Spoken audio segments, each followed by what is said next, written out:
সমুদ্রত plastic দূষণ প্রতিরোধে যৌথ উদ্যোগে 6 মাসের কর্মসূচি ঘোষণা করছে কক্সবাজার জেলা প্রশাসন ও বিদ্যানন্দ ফাউন্ডেশন।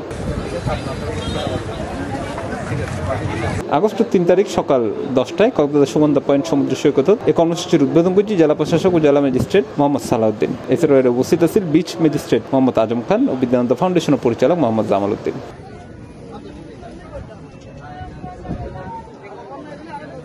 জেরে 6 মাসের কর্মসূচি কিন্তু তাইবু পন্দেশি ইভেন্টের মাধ্যমে 100 মেট্রিক টন সামুদ্রিক প্লাস্টিক রিসাইকেল করণ, স্থানীয় 10,000 প্রান্তিক পরিবারের প্লাস্টিকের বিনিময়ে খাদ্য সহায়তা দান, 3 স্টোরের মাধ্যমে 1 লক্ষ পর্যটকের প্লাস্টিক প্রতিরোধে সরাসরি সম্পৃক্ত করণ এবং তাইবু সমুদ্র সৈকত প্রদর্শনী সহ বিভিন্ন সচেতনতা কার্যক্রম। সামুদ্রিক প্লাস্টিক বলতে একটা ধারণা আছে ওশান বাউন্ড প্লাস্টিক। এই ওশান বাউন্ড প্লাস্টিক কাকে বলে? ওশান বাউন্ড প্লাস্টিক হচ্ছে সমুদ্র থেকে 20 কিলোমিটারের ভিতরে যত প্লাস্টিক আছে সকল প্লাস্টিক কিন্তু ওশান বাউন্ড প্লাস্টিক। কেন?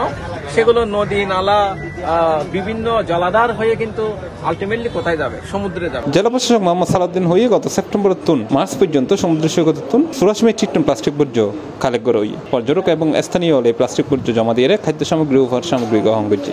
আমরা এখানে বি থেকে প্রায় 84 মেট্রিক টন প্লাস্টিক বর্জ্য আমরা কালেক্ট করতে পেরেছিলাম এবং পুরোটাই ক্রাউড সোর্সিং এর মাধ্যমে এবং ভলান্টারি। আমাদের পর্যটকেরা প্লাস্টিক কুড়িয়েছেন, স্থানীয় ব্যক্তিরা প্লাস্টিক কুড়িয়েছেন, জমা দিয়েছেন তাদের ভলান্টারি কন্ট্রিবিউশনে। তারা যে পরিমাণ প্লাস্টিক জমা দিয়েছেন তার বিনিময়ে তারা হয় খাদ্য সামগ্রী কিংবা তারা উপহার সামগ্রী পেয়েছেন এই প্লাস্টিক এক্সচেঞ্জ স্টোর থেকে। C plus TV, Chittagong.